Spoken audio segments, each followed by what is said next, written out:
నమస్కారం. Welcome to our YouTube channel అనగనగా ఓ కథ. మంచి కథలు వినడానికి మా ఛానల్ని తప్పకుండా సబ్స్క్రైబ్ చేయండి. అలాగే మీ ఫ్రెండ్స్ అండ్ ఫ్యామిలీకి షేర్ చేయండి. ఇవాల్టి మన బేతాళ కథ పేరు మంత్రి కొడుకు. పట్టువదలని విక్రమార్కుడు చెట్టు వద్దకు తిరిగి వెళ్ళి చెట్టుపై నుంచి శవాన్ని దించి భుజాన వేసుకుని ఎప్పటిలాగే మౌనంగా శ్మశానం కేసి నడవసాగాడు. అప్పుడు శవంలోని బేతాళుడు, రాజా, నువ్వు ఏ మిత్రుడి కొరకైనా ఇలా శ్రమపడుతున్న పక్షంలో కొంచెం హెచ్చరికగా ఉండు. ఎందుకంటే మనుషుల స్వార్థానికి స్నేహం అడ్డం రాదు. ఇందుకు నిదర్శనంగా నీకు మహేంద్ర మహారాజు కథ చెబుతాను, శ్రమ తెలియకుండా విను అంటూ ఇలా చెప్పసాగాడు. మహేంద్రుడనే రాజు మహంతీపురాన్ని పరిపాలించేవాడు. అతని మంత్రి వీరభూపతి. వారిద్దరూ కేవలము రాజు మంత్రిలాగా కాక ఆప్తమిత్రుల్లాగా ఉంటూ ఒకరికొకరు అండగా ఉంటూ ఉండేవారు. కొంతకాలం పాటు ఇద్దరికీ సంతానం కలగలేదు. ఇంతలో ఒకనాడు రాజుకు ఒక కల వచ్చింది. ఆ కలలో ఎవరో ముని కనిపించి, నీ నగరానికి దక్షిణంగా ఉన్న అరణ్యంలో సంతాన వృక్షం ఉన్నది. నువ్వు స్వయంగా వెళ్ళి దాని పండు తెచ్చి నీ భార్యకిచ్చినట్టయితే ఆమెకు కొడుకు పుడతాడు అని చెప్పి మాయమయ్యాడు. రాజు వెంటనే నిద్రలేచి తిరిగి నిద్రపోలేకపోయాడు. ఈ కలలో ఆయనకు చాలా గురి కుదిరింది. తెల్లవారుతూనే ఆయన కాలకృత్యాలు తీర్చుకుని దక్షిణాన ఉన్న అరణ్యానికి వెళ్ళాడు. అక్కడ ఒక చెట్టు కింద ఒక విగ్రహం కనిపించింది.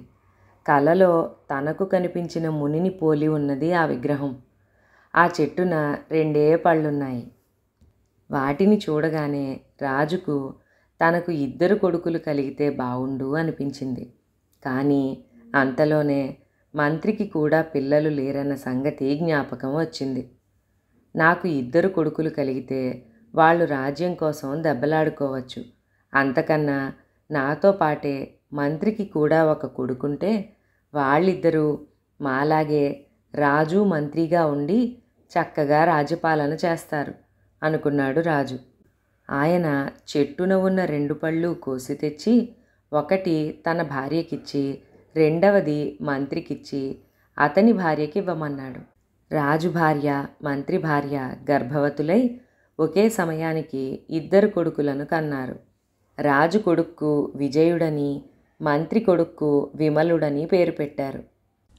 ఆస్థాన జ్యోతిష్కుడు మంత్రితో రహస్యంగా, నీ కొడుకు రాజ్యమేలుతాడు, కుర్రవాడి జాతకం చాలా గొప్పది అన్నాడు. కానీ మంత్రి ఆ మాటలు ఏమాత్రము నమ్మలేదు. విద్య నేర్చుకునే వయస్సు రాగానే కుమారులిద్దరినీ ఒకే గురువు వద్ద పెట్టారు. విద్యాభ్యాసంలో ఇద్దరూ గట్టివాళ్లే అయినా రాజు కొడుకు విజయుడి కన్నా మంత్రి కొడుకైన విమలుడు ప్రతి విద్యలోనూ ఎక్కువగా రాణిస్తూ వచ్చాడు. అది చూసి విజయుడు ఈర్ష్య పడకుండా విమలుణ్ణి చూసి మరింతగా గర్వపడేవాడు. రాజుకు మంత్రికి ఎలాంటి స్నేహభావం ఉన్నదో వారి బిడ్డల మధ్య కూడా అలాంటి స్నేహభావమే ఉన్నది. వారి విద్యాభ్యాసం పూర్తి కావస్తూ ఉండగా రాజు చనిపోతూ రాజ్యభారాన్ని మంత్రికి అప్పగించాడు. విద్యలు పూర్తి చేసి కుమారులిద్దరూ తిరిగి వచ్చారు. విజయుడికి ఇంకా యుక్త వయస్సు రాలేదు. అందుచేత మంత్రి కుమారులిద్దరినీ 1 ఏడాది పాటు దేశ సంచారం చేసి రమ్మని, అటు తర్వాత విజయుడికి రాజ్యాభిషేకం చేస్తానని అన్నాడు. అలా అన్నాడే గాని మంత్రి మనసులో ఉన్న ఆలోచన వేరు. విజయుడి కన్నా తన కొడుకు అన్ని విధాలా సమర్థుడు. అదీకాక తన కొడుకు రాజ్యం ఏలే యోగం ఉన్నదని ఆనాడే ఆస్థాన జ్యోతిష్కుడు చెప్పి ఉన్నాడు. విమలుడు తన కడుపును పుట్టిన కారణంగానే కదా మంత్రి కాబోతున్నాడు. విజయుణ్ణి చంపించేస్తే విమలుణ్ణి రాజును చేసే అధికారం తనకున్నది. ఈ ఆలోచనతో మంత్రి విజయుణ్ణి హత్య చేయటానికి 2 భటులను నియమించాడు. విజయుడు విమలుడు దేశయాత్రకని బయలుదేరగానే మంత్రి ఏర్పాటు చేసిన భటులు వారి వెనకగా బయలుదేరారు. ఏ క్షణంలో విజయుడు ఒంటరిగా దొరికినా వెంటనే అతన్ని చంపమని మంత్రి ఆ భటులకు చెప్పాడు. వాళ్ళు 10 రోజుల పాటు విజయుణ్ణి విమలుణ్ణి అతి రహస్యంగా వెంబడిస్తూ వెళ్ళారు. తరువాత వాళ్ళు ఒక అరణ్యంలో ప్రవేశించారు. విజయుడు ఒక చెట్టు కింద కూర్చుని దగ్గరలో ఎక్కడైనా నీరున్నదేమోనని విమలుణ్ణి చూడమన్నాడు. విమలుడు చెట్ల చాటున కనుమరుగు కాగానే మంత్రి పంపిన భటులలో ఒకడు కత్తి దూసి విజయుడి పైన పడ్డాడు. విజయుడు కూడా కత్తి తీసి ఆత్మరక్షణ చేయసాగాడు. ఈ అలికిడి విని విమలుడు వెనక్కి వచ్చి ఆ భటుణ్ణి అవలీలగా నిరాయుధుణ్ణి చేశాడు. ఆ భటుడు విమలుడి కాళ్లపైన పడి తనను చంపవద్దని, తాను కేవలం మంత్రిగారి ఆజ్ఞ పాలించటం తప్ప చేసిన నేరం ఏమీ లేదని అన్నాడు. విమలుడికి తల తీసినట్టయింది. అతను విజయుడి మొహం చూడలేకపోయాడు. రాజకుమారుడు అతన్ని ఓదార్చుతూ, నువ్వేమీ బాధపడకు, గొప్పవాళ్లకు కూడా ఒక్కొక్కసారి దుర్బుద్ధి కలుగుతుంది, ఇంత మాత్రాన మన స్నేహానికి ఏమీ మచ్చరాదు అన్నాడు. ఇక వాళ్ళు దేశ పర్యటన మానుకుని ఇంటికి ప్రయాణమయ్యారు. ఈ లోపలనే మంత్రి పంపిన రెండో భటుడు నగరం చేరి మంత్రితో జరిగిందంతా చెప్పాడు. మంత్రి కంగారుపడి రాజ్యం వదిలిపెట్టి పారిపోయే ప్రయత్నంలో ఉండగా విజయుడు విమలుడు తిరిగి రానే వచ్చారు. మంత్రి ఏమీ ఎరగనట్టే రాజకుమారుడికి స్వాగతం చెప్పి సాధ్యమైనంత త్వరలో అతని పట్టాభిషేకానికి ముహూర్తం పెట్టిస్తానన్నాడు. నాకు రాజ్యాభిషేకం చేసే ముందు రాజ్యాన్ని 2 భాగాలు చేసి ఒకదానికి నన్ను, రెండో దానికి విమలుణ్ణి రాజుగా అభిషేకించండి, ఇది నా కోరిక అన్నాడు విజయుడు.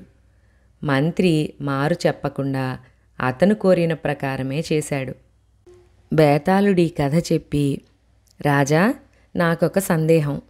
తనను చంపించటానికి ప్రయత్నించిన మంత్రి మీద రాజకుమారుడు ఎందుకు పగ తీర్చుకోలేదు? అతను తన అర్ధరాజ్యాన్ని మంత్రి కొడుకుకి ఎందుకు ధారపోశాడు? మంత్రి తనను చంపటానికి మళ్ళీ ప్రయత్నిస్తాడనా?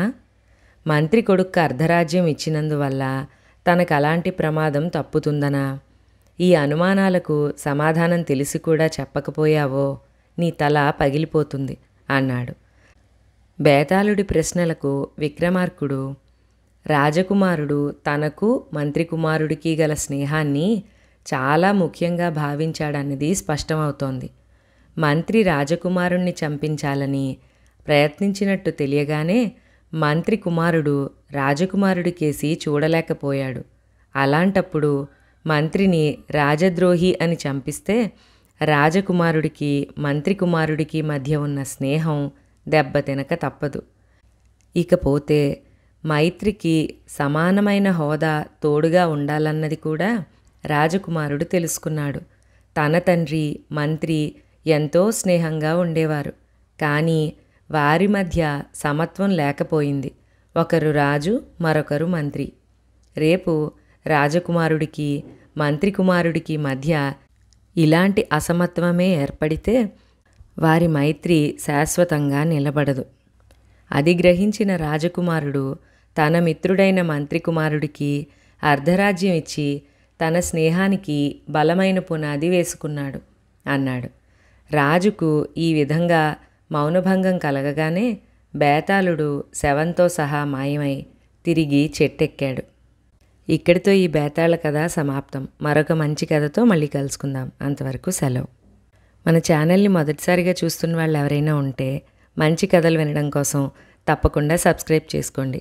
అలాగే మీ ఫ్రెండ్స్ అండ్ ఫ్యామిలీకి షేర్ చేయడం అస్సలు మర్చిపోవద్దు.